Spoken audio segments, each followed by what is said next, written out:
এবার মিষ্টির দোকানে ডিম। এ ডিম থেরাপিতে না, মুখেই সুখ। নেতাদের ওপর ডিম ছুঁড়ে মারা, ডিম থেরাপি, ডিম আঘাত থেকে বাঁচতে হেলমেট, কত কিছুই দেখা যাচ্ছে রাজ্যে বিধানসভা নির্বাচনের পর থেকে। হঠাৎ করে ডিমের চাহিদা বেড়ে যাওয়ায় দামও বাড়ছে। এবার মিষ্টির দোকানে ডিম পাওয়া যাচ্ছে, তবে এই ডিম কোনো নেতার উপর প্রয়োগ করার জন্য নয়, জামাই ষষ্ঠীর। রাজ্যে পালাবদলের পর অভিষেক বন্দ্যোপাধ্যায়, কুণাল ঘোষ, উদয়ন গুহ থেকে শুরু করে তৃণমূলের ছোট বড় নেতাদের উপর ডিম থেরাপি হচ্ছে। মাথায় ডিম ফেটে ডিমের হেলমেট হয়েছে, সাদা জামা হলুদ হয়েছে, আষ্টে গন্ধে ভরেছে। সামনেই জামাই ষষ্ঠী। জামাই ষষ্ঠীকে ঘিরে প্রত্যেক বছরই কিছু চমক থাকে রিষড়ার মিষ্টান্ন ব্যবসায়ী ফেলু মোদকের দোকানে। জামাই ঠকানো, জল ভরা জামাই ষষ্ঠীর সন্দেশ তো আছেই, পাশাপাশি এইবারে হট আইটেম ডিম সন্দেশ। ডিমের মতোই দেখতে, উপরটা ভেতরে আম আর ক্ষীর দিয়ে তৈরি হলুদ কুসুম। এক ঝলকে দেখে বোঝার উপায় নেই আসল ডিম না সন্দেশের ডিম। খেতে অত্যন্ত সুস্বাদু এই ডিম সন্দেশ ইতিমধ্যেই হট কেকের মতো বিক্রি হচ্ছে। ফেলুবোধকের কর্ণধার অমিতাভ দে জানান, কাকতালীয়ভাবে এখন ডিম চর্চায় থাকলেও ডিম সন্দেশের সঙ্গে রাজনীতির যোগ নেই।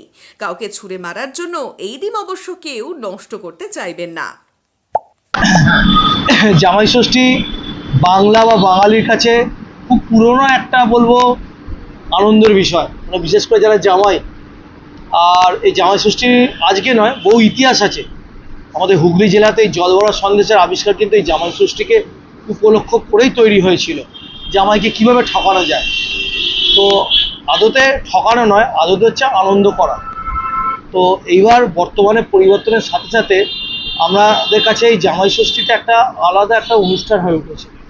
বর্তমান জীবনে দেখা যায় যে জামাইদের সময় কমে গেছে, বা কর্পোরেট যুগে কেউ কাজ করছেন, বা হয়তো মেডিকেল লাইনে আছে, তারা সময় দিতে পারে না। তো অনেক সময় একটা মিষ্টির মধ্যে চায় যে সব কিছু থাকে, যেমন দই খাচ্ছে অথচ আবার আমেরও টেস্ট পাচ্ছে, আম দই। রাবড়ির ক্ষেত্রেও তাই, সন্দেশের ক্ষেত্রেও তাই। আর এই টাইমটা ফলে ভর্তি থাকে।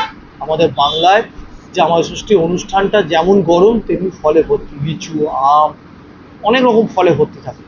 জামাই ষষ্ঠী যেন এগুলো ছাড়া হয় না।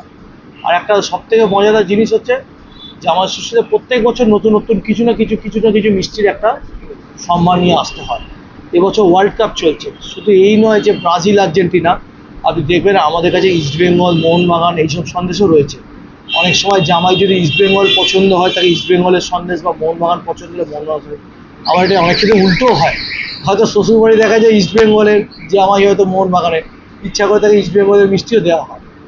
বিভিন্ন জায়গায় বিভিন্ন রকম সে তার আনন্দটাকে সেইভাবে তুলে ধরে। সবকিছুই তো থাকছে, কিন্তু এইবারে দেখা যাচ্ছে রাজনৈতিক ময়দানে তেমন ডিম ছোড়াছুড়ি হচ্ছে, আপনার মিষ্টির ভান্ডারও ডিম অ্যাড করেছেন কেন? রাজনৈতিক ময়দান দেখে ডিম তৈরি হয়নি, ডিম অনেক পুরনো সন্দেশ।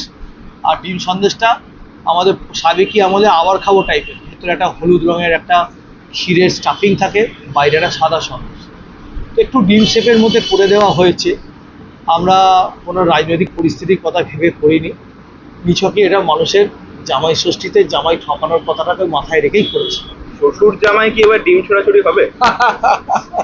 যদি হয় আখেরে কিন্তু লাভটা আমাদেরই হয় মিষ্টি শিল্পের, যে ডিম ছুটছে মানে হয়তো মিষ্টি নিয়েই একটা শ্বশুর বাড়ি যাচ্ছে জামাই ডিম সন্দেশ নিয়ে, বা শ্বশুর জামাইকে ডিম সন্দেশ দিচ্ছে।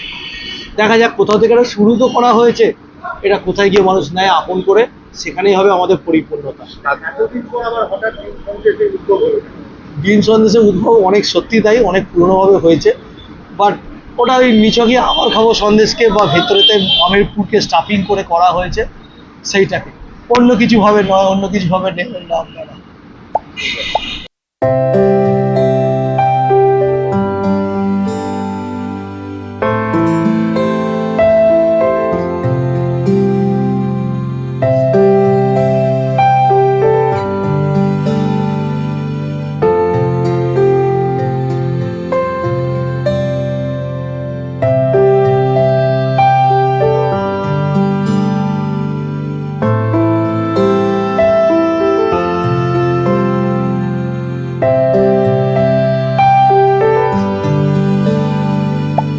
দেখা যাচ্ছে ডিম সন্দেশ, এখন ডিমের দোকানে ডিম পাওয়া যাচ্ছে না, মিষ্টির দোকানে গিয়ে ডিম কিনতে হচ্ছে। কি বলবো, আপনিও গেছেন দোকানে? আমি হঠাৎ ফেলুমোদকে গিয়ে দেখছি যে ডিম আকারের মিষ্টি। আমি জিজ্ঞেস করলাম, দাদা এটা কি? তো উনি বললেন এটা ডিমের মিষ্টি আছে, তার কারণ মার্কেটে ডিম কম হয়ে গেছে, ডিম ছুঁড়ে মারা হচ্ছে, সেই জন্য ডিমের দাম বাড়ছে। আমরাও ডিমের মিষ্টি বানিয়েছি, এটাও মিষ্টি ছুঁড়ে যদি মারা হয় ডিমের ভেপে, কেন কি ডিমের স্টক কমে গেছে। দেখলাম ভালো লাগলো মিষ্টিটা, খেয়েও দেখলাম ভালো মিষ্টি। আপনি কিনলেন তো? হ্যাঁ খেয়ে দেখলাম, কিনেছি তবেই তো খেয়েছি। ভালো মিষ্টি করেছে, ভালো একটা নতুন মিষ্টি, ডিমের মিষ্টি, নিরামিষ মিষ্টি।